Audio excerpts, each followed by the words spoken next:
Salam dostlar, bugün bir gün bir funksiya seriyamıza davam edirik. Növbəti funksiyamız count funksiyasıdır.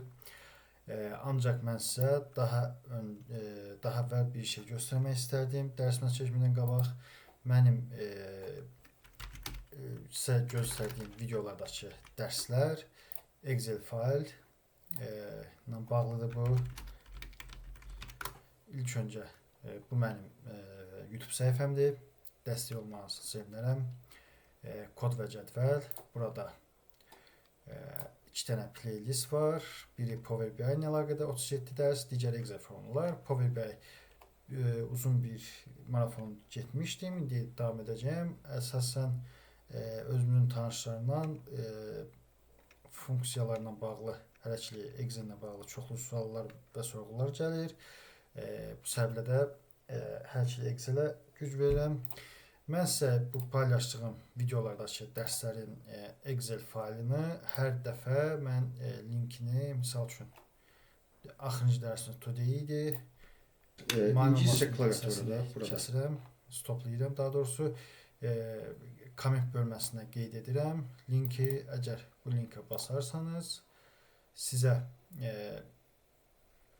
necə deyirlər, lazım olan Excel fayline çatasınız. Bunu burada işlətmək istəməsəniz, mən dedim ruscadır, siz bunu ingiliscə olsa fayl bölməsinə download və birincisinə basaraq və ya əsasən yəni Excel fikirlərsək ki məşq edəsiniz, Excel formatı lazımdırsa, amma burada digərlər də var, bunlarsa lazım deyil. Bu mərhələdə buna basaraq siz istədiyiniz Excel-i öz kompüterinizdə yükləyib və necə deyirlər, özünüz evdə məşq edə bilərsiniz. Mən də basım, açılmışı var. Həmçinin kanalda bəyənin, like edin, dostlarınıza məsləhət görün. Bilmədiyiniz şeylərin komment bölməsində soruşun və s. və ilaxır.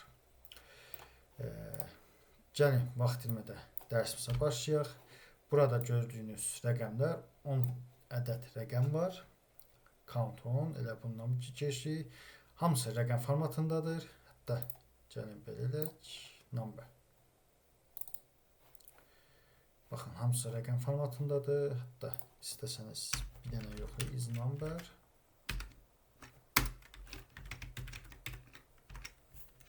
Görürsən, hamısı numberdir. Neysə, dərsimizə başlayaq. Count. Count da opsiyon olaraq 256, belə də əsas olaraq bir arqument ibarətdir. Görürsünüz, value. Value və s. və 1, 2 və s. ilə. Bunu array veririk. Bizə deyir ki, burada 10 saydım. Ümumiyyətlə, count ingiliscə tərcümədə saymaq deməkdir. Bu 10 dənə saydım. Burada diqqət etməniz məqamlardan biri booleanlardan başlayaq. Misal üçün, mən buraya yazıram is number. Baxın, artıq bu true oldu, yəni boolean formatını keçdi. Booleanda sizə bir şey göstərim. Boolean true false deməkdir. Bunun Fransalı bir alim var. Onun da adını George Ball, İngilis düzü istəyirəm, İngilis alimin ixtirası olan günü, bunlar da boolean deyirlər. Boolean iki dənə rəqəm olur, true və false.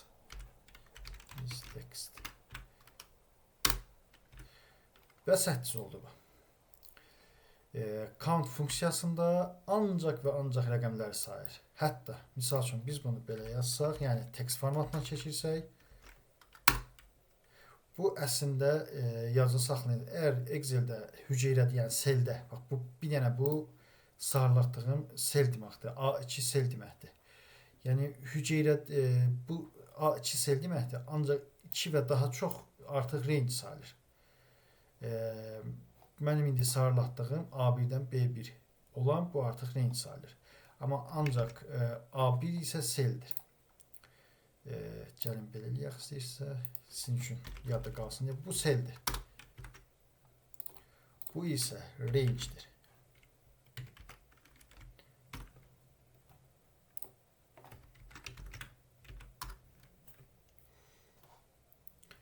bu Y1 seldir. Daha aydın olsun diye yazıram. Burada range Y1 ve F1. Üzr istəyirəm, Y8, Y7 və F8. F7 üzr istəyirəm. Bu isə rangedir. Bəli, harda qalmışıq burada?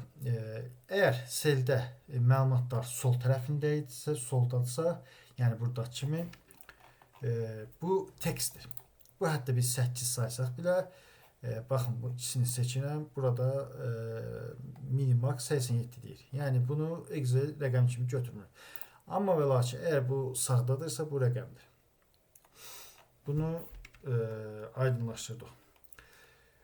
Sıfırı rəqəm kimi götürür, amma əgər boşluq olarsa onu belə saymır.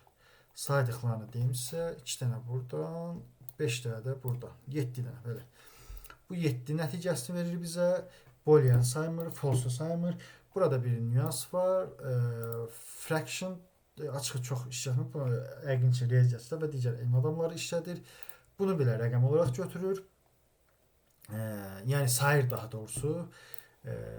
Və short və long date bunlar da götürür. Çünki biz o bir dərslərdə demişdik ki, hər bir rəqəm bir tarixə necə deyirlər aid edilir.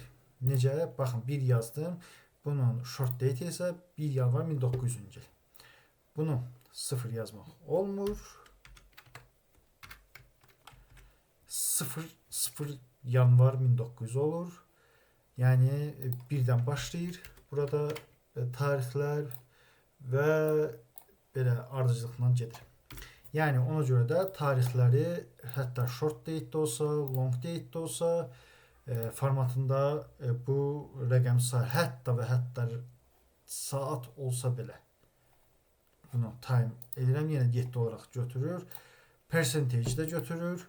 Götürmədiyi yeganə textdir. Science da götürür. Teksti və booleandır. Bu funksiyanda ancaq bunu sayır. Ancaq rəqəmləri və bu dediyim formatları sayır. General, number, currency, accounting, short, long date, time, percentage, fraction, scientist. Saymadığı teksti və booleandır. Yəni arraydə booleanla tekstdən başqa bütün məlumatları sayır. Boşluğu niyə sayım? Çünki adı üstünə boşluqdur. Baxın. Biz blank deyirik. True. Yəni bunu biz Excel bunu true kimi götürür. Boşluq kimi götürür. Bu qədər bu dərsdən yenə bir sualınız və s. olarsa rəy bölməsinə bildirirsiniz. Bir də onu qeyd etmək üçün bu əvvəlki dərslərdə bəzi rangeləri götürmür deyə belə eləyir. Ona görə ki, mən qarşılıq olmasın deyə dərslərdə formlara gəlirəm və buradan necə deyirlər, yaratdığım adlı rangeləri silirəm. Amma siz videoya baxıb təkrardan eyni rangeləri özündə yarada bilərsiniz. Həmçinin dərslərinə effekt götürməkdən ötürü özünüzə bir vərəq götürün və əsas məqama, əsas da bu düsturlar yazılan şeylər deyək ki, məqamları özünüz təkrar yazmağa cəhd edin. Bir dəfə baxandan sonra bir dəfə də özünüz. Həmçinin space repetition texnik deyilən bir üsul var. İntervalni zapomnanie gedir. Ruscası Azərbaycan dilində interval boşluqlu yadda saxlamaq. Yəni hər gün bunu etməkdənsə, misal üçün bir həftədən 10 gündən bir düsturları ardıcıl təkrar yazı salmaq isə daha çox effekt verir. Bu günlük dərsimiz bu qədər. Sağ olun, sağlıqla qalın. Bir də kanalı bəyənin, dostlarınızla məsləhət görün. Rəy bölməsinə suallarınızı yazın. Hər birinizə uğurlar.